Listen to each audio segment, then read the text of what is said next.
Hey guys, what's up? Alright, so I'm making a video on my range tank. I'm making a guide of some techniques and tips and tricks for my range tank.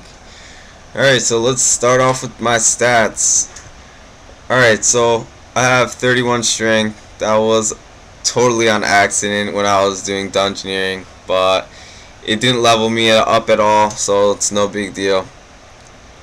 I'm 75 defense, 99 range, 74 prayer, 99 magic, 88 dungeoneering, and 99 hit points. Alright, so basically 99 range to max out my damage.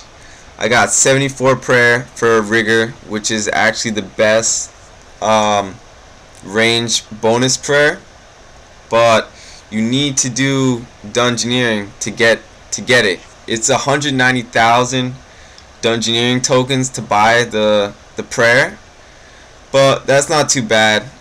And I got 99 magic for vengeance. You only need 94, but I got 99 because it's whatever, I needed it anyways. And 99 hit points.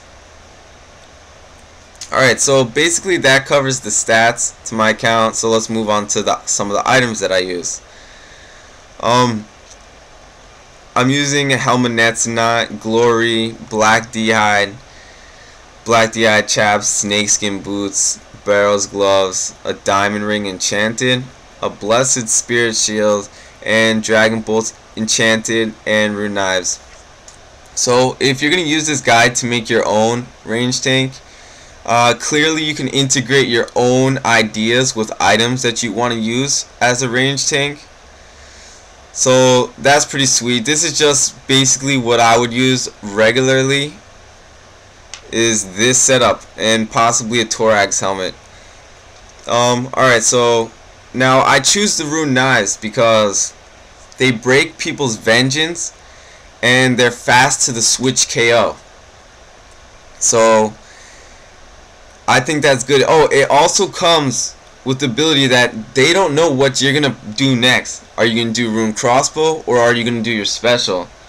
So it really doesn't, they don't really know what to expect next. With the rune crossbow, they're kind of expecting, oh, it's gonna be a high damage hit, oh, it's gonna be a high damage hit. When you have the rune knives, they're like, oh, he might just do 100, 100, 100, but really they aren't expecting that huge damage hit right away. So you could do a 1-2 rune crossbow hit, or you could do a 1-2 Morgan javelin, 1-2-3 rune crossbow. You could switch it up on them, and they really don't know what you have plans on next when you're in a fight. The rune crossbow, the rune knives to the dark bow switch is pretty decent. I would have to say the dark bow just sucks. You still definitely get kills with it, and this dude is in my video. I'm in the wilderness right now, PvP world. Shout out to Junior Joint.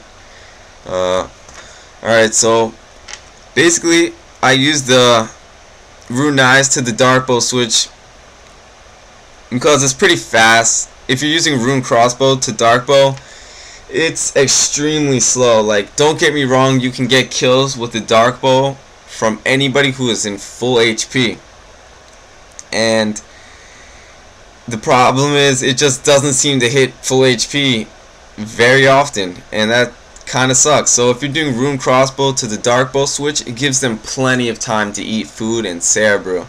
So I kind of like to use the rune knives and switch it to dark bow. You have a little bit of a more speed advantage. So, you know, in case if they're like eating prayer pots or something, they misclick, you know, you can still get kills with it, no problem. But my preference spec weapon is the Morgan javelins. It comes with like 3 awesome things. It has a pretty high chance to hit, it hits pretty hard, and it comes with this poison ability that like drains 50 hit points over like 3 seconds, like 4 times. You get the splash 4 times, so it's like 200 damage guaranteed if your spec hits. So I always prefer to actually do the Morgan javelin spec twice, because that's like a guaranteed 400 damage over 6 seconds, not including the damage that the spear hits itself.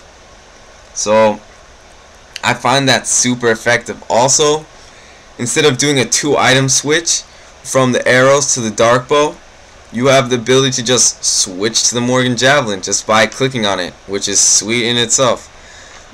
Another good thing about the Morgan Javelin, which you can kind of do with the dragon, with the dark bow, but it's a little bit more difficult with more items.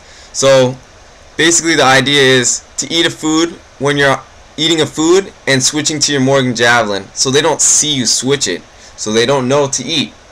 And basically that's when you're on the rebound of eating. They just hit you with like a 300 and you're like, oh shit, oh shit, oh shit, oh shit. You gotta freaking click on your rock tails like crazy, like a maniac. You're like bam, bam, bam, bam, bam. So basically, let me just show you real quick. You eat a rock tail and you switch, and they don't really see it switching, and that gives you like maybe like a little bit of an advantage. They might not get a chance to eat their food in time for the special to go on. So you could use that technique as well with the dark bow, but it's much more difficult when you're in a fight and you're eating and you're trying to like double switch an item and stuff. I mean, it's totally possible. I do it, but if you want to just be simplified, go with the Morgan Javelins. The whole point of the range tank is I want to get kills guaranteed. I want to be simple, and I don't want to be clicking like a crazy man trying to freaking get these kills by doing all these crazy switches. If you want to just be simple, know that your damages are going to be epic. The range tank is the way to go. So I hope this like guide showed you some tips and tricks to PKing, because I don't want you guys to just watch my PK vids and be like just watching me kill people, because you could just go to the wilderness to do some shit like that. The point of this is just to show you my range tank, the stats, the items I use, and stuff like that. So now you know when you're watching my PK vids, basically the stats and the techniques that I'm using on this account. And that basically covers the whole video. I hope you guys enjoyed it, and I hope you guys got something out of it. And that's it for now.